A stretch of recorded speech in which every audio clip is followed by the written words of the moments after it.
student. I hope all fine and आगे परिवार class let's see the first question. उससे related कुछ सीखेंगे हम लोग, तो चलिए सॉल्व करते हैं। तो देखिए हम लोग के फर्स्ट क्वेश्चन में दिया है, इसमें दिया हुआ है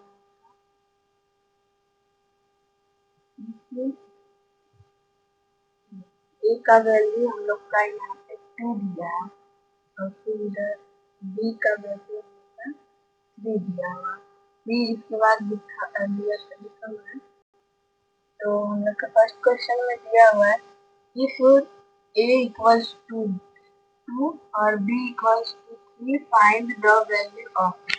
मतलब a का वैल्यू हम लोग का 2 दिया है, b का वैल्यू 3 दिया है, तो इनका वैल्यू फाइंड करना है हम लोग को। तो चलिए इसे सॉल्व करते कैसे करना। तो इसे सिंपल वे में हम लोग पहले करेंगे।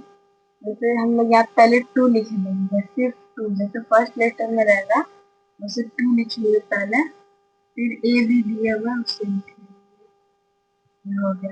यानी कि ये अभी ये ऐसे है ना, तो ये पहले ऐसे होगा इस तरीके से, तो ये इस तरीके से हो गया। तो फिर अभी इधर नहीं लिखना आएगा, तो अब ये लिख लिए, फिर इसके बाद लिखना है यानी रखना। तो ये हो गया। फिर 2 मतलब 2 नहीं इसमें लिखना है, बस ए का वैल्यू और बी का वैल्यू क्या है। तो यहाँ ए का वैल्यू 2 है, इस तरीके से। फिर एंड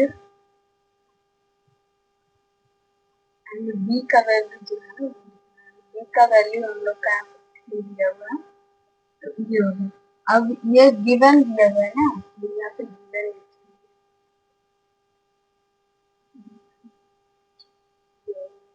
इस तरीके से हम राइट करेंगे। फिर अब इसका मतलब सेकंड फॉर्म में देंगे तो कैसे करना है। तो यहाँ पे हम लोग का मल्टीप्लाई करना है, यानी कि इसको फाइंड करना है तो इसको मल्टीप्लाई करना है हमेशा। तो ये 2 जो है, अब इस 2 की बारी, मतलब ये 2 है वो 2 यहाँ पे लिख लेंगे, ये हो गया। फिर ए का वैल्यू यहाँ लिखेंगे 2 आएगा, मल्टीप्लाई करते रहेंगे। अब ये 3 बी का वैल्यू, ये हो गया। अब इसको जैसे हम लोग एलसीएम में उसका फाइंड करते थे, साइड का बचता था नंबर, उसे हम लोग मल्टीप्लाई करके लिखते थे, तो इसमें भी सेम वैसे ही करना। तो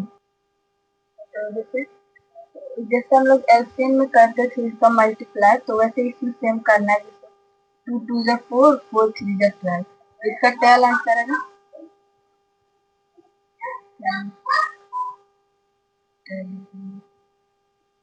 ये हम लोग का आंसर है। इसी तरीके से अब बाकी का भी हम लोग को करना है। तो इसमें इस तरीके से ही मैं दूसरा क्वेश्चन देती हूँ, जैसे बुक में नहीं दिया हुआ है वो, तो मैं दूसरा क्वेश्चन देके आप लोग को मैं बताती हूँ। तो देखिए इसमें का मैं दूसरा क्वेश्चन अपने मन से बना के इसमें मैं बता रही हूँ। तो इसमें जो क्वेश्चन जैसे रहेगा उसको वैसे ही रहने देना, और इसमें सिर्फ इसका मतलब थोड़ा वैल्यू चेंज हो गया। जैसे उसमें हम लोग का 2 से था और इसमें हम लोग का 4 से है, तो इसमें 4 से करेंगे, बाकी का वैल्यू हम लोग यहाँ पे 2 और 3 रहेगा। तो ये हो गया। तो चलिए अब इसे भी सेम उसी तरीके से करेंगे जिस तरीके से हम लोग इसमें यहाँ भी पुट लिखेंगे। मैं बताया पुट यानी रखना, यहाँ ए का वैल्यू लिखेंगे, फिर 2 का वैल्यू, फिर गिवन लिखेंगे।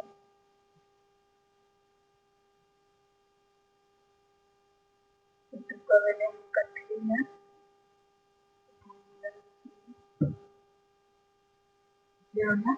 तो अब इसे थोड़ा उसे सिंपल करना है। अब जब पुट मतलब ये लिख लेंगे, फिर इसके बाद ये हो जाएगा। फिर जब आप लोग को याद करना है तो आप इस सिंपल तरीके से क्या करें, जब पुट और गिवन जिस लाइन में आएगा उस लाइन के बाद ही हम लोग को 4 का वैल्यू करना है। तो चलिए 4 का करते हैं। तो जो 4 जैसा है वैसे लिख लेंगे, फिर मल्टीप्लाई करेंगे। ए का वैल्यू इसमें पावर वर्ड नहीं दिया है, तो ए का वैल्यू क्या है 2 है, तो इसमें डायरेक्ट 2 लिखेंगे। फिर इसमें मल्टीप्लाई करेंगे। फिर बी का वैल्यू क्या है, इसमें हम लोग को सिर्फ वैल्यू लिखना है। बी का वैल्यू 3 है, तो हमने लिख लिया। अब इसे मल्टीप्लाई करना है। तो 4 2 8, 8 3 24 है। तो इस तरीके से हम लोग लिखेंगे। ये देखिए हम लोग का हो गया।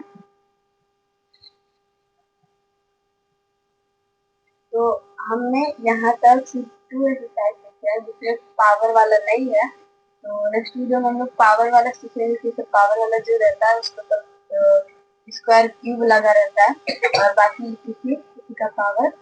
तो हम लोग उसे कैसे सॉल्व करेंगे तो उसे हम लोग नेक्स्ट वीडियो में सीखेंगे। तो उसके लिए बने रहिए मेरे वीडियो में। और आप सबको मेरा वीडियो कैसा लगा